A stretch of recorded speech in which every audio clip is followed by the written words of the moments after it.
Angela, tignan-tignan mo daw tong mga to. Baka makakita ka ng mga new designs para sa resort. Ah, sige. Okay. Salamat po. Thank Excuse you. Angela, ay na, tulungan na kita. Thank you. Elmo, bakit ka pa nga pala nandito? Bakit, pinapalis mo na ba ako? Hindi naman yun yung ibig kong sabihin. Kasi wala naman dito si Calvin, ah. Hindi naman siya pinunta ko dito eh. Ikaw? Ako? Angela, Bakit? gusto pa kitang makilala. Masaya ako pag nakikita ka.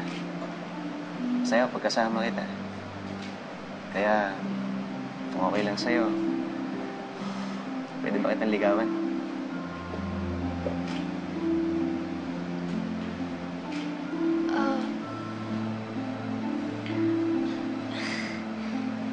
Elmo,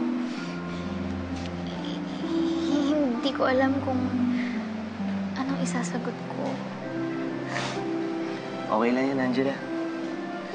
Actually, dapat nga, hindi ko na tinanong ko sa'yo eh. Dapat ginawa ko na lang, di ba? Tsaka sa tingin ko, okay lang naman kasi single ka naman, di ba? Elmo, magkaibigan tayo, di ba? Angela, wala naman dapat magbago eh. Walang kailangan magbago.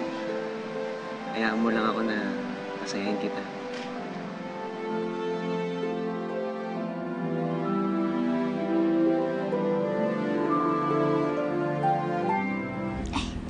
Tingnan mo, maganda yata kung may ganito tayo sa may pool area.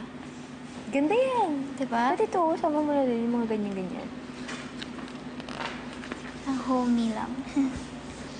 Angela, pinagpaalam kita kay Tito Larry. Pumayag na siya na mag-lunch out tayo mamaya.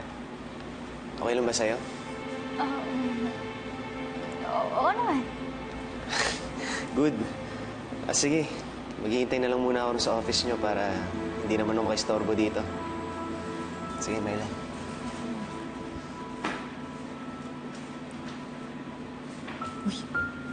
Parang desididong-desidido na yun maligo sa'yo, ah. Kaso, paano na si Engineer Calvin? Friends pa naman sila.